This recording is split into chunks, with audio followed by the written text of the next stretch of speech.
Without further ado, I will introduce Brad Dimock. He told me he's been rowing the river for 50 years. He's written some books. He was a 3-time winner of the National Outdoors Book Award. Yeah, that's really cool. That's awesome. So he rode the river, wrote some books, and built some boats. And I think today he's going to talk about another amazing, legendary river boatman guy. So come on over, Brad. Give him a round of applause, guys.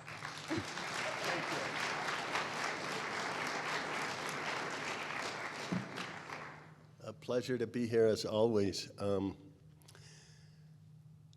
Dave told me that people who've made a difference was the theme this year, and I had the incredible honor of working for Martin Litton for 10 years and working with him on and off for the rest of his almost endless life. He was almost 100 when he passed. But that's who I'm going to talk about. This is a Martin Litton quote. "Even at first sight, if you take a good long look, the Grand Canyon may claim more of your life than you can afford." And boy, is that true for a lot of people in this room. This is Martin. "The people of the entire state should rise up against the destruction of Mono Lake. Mono Lake is a gem among scenic attractions." That's 1935. He's 18. It was a letter to the editor of the LA Times. The Mono Lake Committee sprang into action 43 years later. He's a little ahead of his time. Homegrown Southern California environmental warrior, and amazing character. He rode stroke at Stanford. That's him in the leading face there. And he also formed a club there called California Trails, and they were fighting road building in the High Sierras. This is Kearsarge and Olancha passes. They won. Those roads were never built. He started so early. That's what amazes me. He went off to World War II. He wanted to be a pilot, but he was colorblind and he failed the eye test for that reason. And somehow he later finagled and faked the test and got in on the glider corps, which is insane. That's him standing there.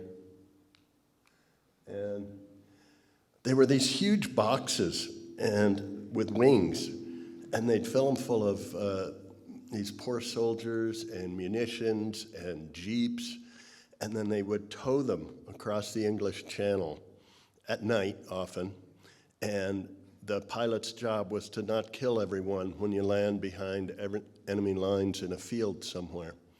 And then you have two choices. You either sneak back across to friendly territory and do it again, or you do a rescue mission, which was even nuttier. And they would take their cable and put it on a couple of poles at the end of the field, and a bomber would come in with a hook and hook that thing. And it had about a 1/4 mile of cable on a clutch system in the bomber, and so which isn't much. And Martin said you'd just be sitting there, and all of a sudden that cable would go tight, and bushes and trees and rocks are flying, and then boom! And you pull back on the stick and hope to God it works.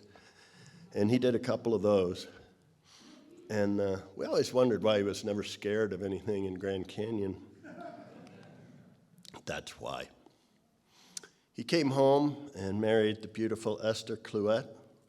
They were only married for like 75 years. And there they are on their honeymoon, in a boat, of course. He went to work for the LA Times. He was an English major at Stanford and a great writer, a great speaker, an actor. He was Othello in one play. But he wasn't hired for that. He was a circulation roadman, which meant that he drove around the entire southern half of California and beyond with his trusty camera, but his job was to make sure all the stores carried the LA Times. But then he'd come home and he'd write stories and submit pictures, and he'd just put them on the editor's desk at night.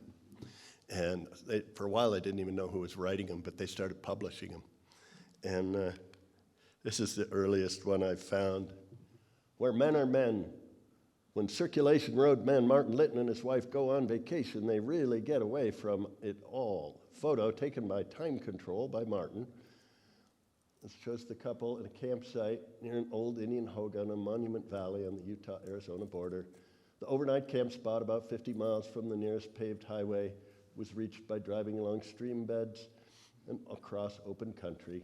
Carr and Littons both survived.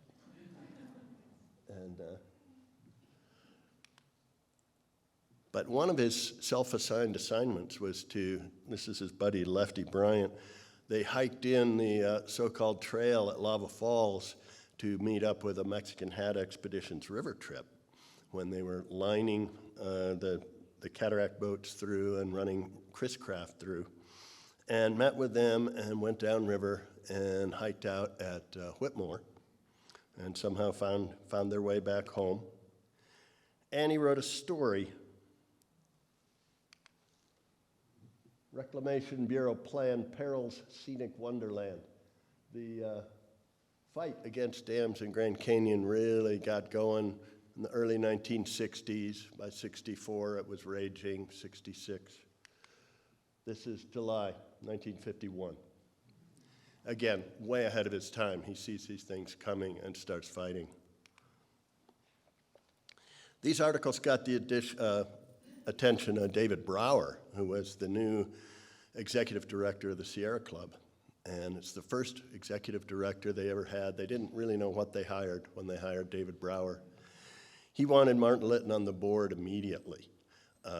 He needed some activists because he had a lot of kind of pacifist guys on the board. And Martin was even more radical than Brower. And he calls Martin up and he goes, well, why would I want to join a club with a bunch of people who go up in the mountains and knit? And Brower said, that's going to change, Martin. I'm in charge now. And boom, Martin Litton ends up on the board. And off to war they go together. One of their first big fights was up in Dinosaur National Monument, where they were planning to put 2 dams in a national monument. One there at Echo Park and one downstream. So Martin showed up with the family and started taking pictures and writing. This is a Martin shot of Esther and the kids. And they put together a book called This is Dinosaur, which is sort of the proto-Sierra Club format book. And this went to all the congressmen and senators and people of influence, and is credited with really helping get that fight off the ground. Martin had another angle that he talked about. He said, you know, congressmen ignore their constituents all the time, but will they ignore the kids? And he wrote some things for things like the Weekly Reader and had kids writing their congressman. And he was telling that story on a trip on the Yampa a few years back, and an older woman in the crowd started to cry, and he goes, well, whatever's the matter? She goes, I wrote one of those. And there they are on the free-flowing Yampa. This is a letter that Martin wrote to Brower during the fight. We're giving the enemy undue advantage by sticking strictly to our bird watching and refusing to meet him on his own ground. It's easy to show the value of Dinosaur, but that won't save it. Let's really knock the props out from under the dammers by nullifying their economic necessity palaver wherever we can. And Brower did. Against the wishes of most of the board, he went after the Bureau on their own numbers. And they said, you know, you can't fight with engineers. And Brower found them to be flat out lying with what he called 8th grade arithmetic. It was pretty easy to figure it out. And really discredited them. And that was another big step in winning that battle. They did win the battle, but they lost part of the war. A couple dams did go in outside of Dinosaur National Monument, the big one being Glen Canyon Dam. And they let it go, and it kind of galvanized both Brower and Litton for the rest of their lives to never make a compromise deal and never give away something that you don't know what it is, you haven't even seen. Brower suggested to Sunset Magazine they were looking for a travel editor to hire Martin Litton. And so he went off to, moved up to Northern California and worked for Sunset Magazine for many years. And they didn't want to be a controversial magazine. It's a family magazine. They didn't want to upset any of their sponsors or anything. But he would do stories like this. This is a before and after the highway through the redwoods, you know. Watch it change from primitive trace to modern freeway. And Martin sent me this, and he's got a tag on it that says, worth 1,000 words. Sneaky, though. And this, people were outraged that this was happening to the redwoods, and Martin got a scolding, but he just kept after it. He fought long and hard for the redwoods. He had access to the company plane, and he was a break in the rule. I say there's old pilots and there's bold pilots, but there are no old, bold pilots. There was one. I flew with him. It was absolutely terrifying. But he had an intimate view of everything from the air, you know. Down on the ground, you couldn't see these clear cuts. They'd leave a scrim of trees along the roads, and Martin would publicize these horrible erosional catastrophes going on behind the lines. And he found some of the best remaining stands of redwoods and lobbied hard for them to be the heart of what became Redwood National Park, and they did. Wallace Stegner said, Litton knows the terrain of California and the West by the square inch. I don't know anyone who knows it better. Meanwhile, over on the Colorado, this fellow pointing is Ples Talmadge Riley, P.T. Riley, Pat Riley, who you'll probably hear about more from CC tomorrow. And the guy in the red hat is Norman Nevels, the first commercial outfitter. And Riley went to work with him rowing a bit and learned the arts of being a Colorado River boatman. This is him rowing Eddie McKee down the river on a Nevels trip. But he decided Nevels boats were dumb and he didn't want to be a commercial boatman, so he redesigned them and built them out of fiberglass. And he met Martin Litton, and here's a guy who rowed stroke for Stanford, so invited him to come row a boat in 1954, which he was going to do, except he fell off a horse and dislocated his shoulder a couple weeks before. So he went on the 54 trip and then returned in 1955 and rowed one of the boats. And I think I figured I was one of the first 6 dozen people to ever actually operate a boat in Grand Canyon. And this is one of the Riley boats here, and Martin sitting there. Making the cut at Upset Rapid, 1955. Scouting a rapid. I love this shot. I think that's Fulmer and Riley and Martin. Handsome devil. Emphasis on the devil.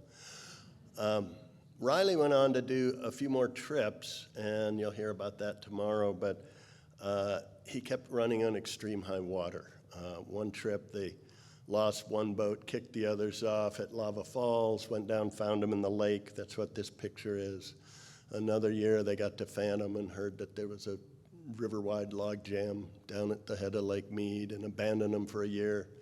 Came back. They finally got to Pipe Creek, at the foot of the Bright Angel, and the boats were coming apart. They were leaking so badly that he just put rocks in them and punched holes in them and sent them on their way and stormed out of the canyon, which I would love to do that someday in the middle of a trip. It would be so fun.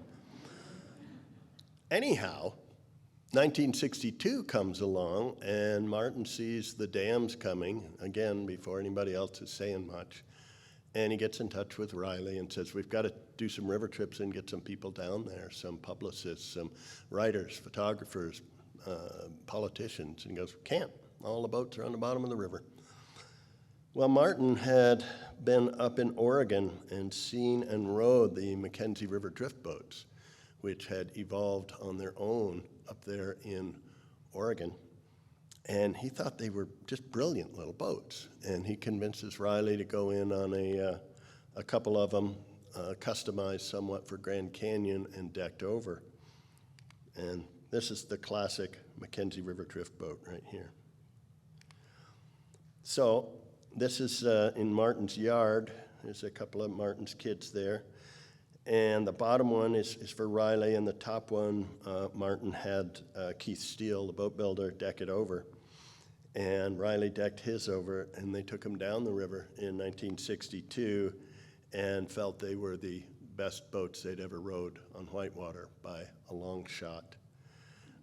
There's some wonderful correspondence with Riley as he's decking the boat. He keeps writing Martin. He goes, "These boats will not make it through Grand Canyon. These are terrible, but I don't even want to put my wife in it." I don't think Martin's going, "Well, I may be cocky, but you can follow me."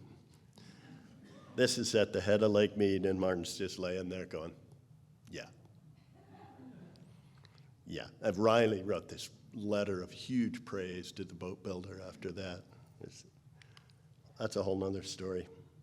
But there he is. So Martin wants to do more trips. And in 1964, they did another trip. And there's the two dories they got in 62, and an open Mackenzie boat in the middle named Lucky Pierre. And they took Francois Ledet, who's a great writer, and Philip Hyde, who's a great photographer, down.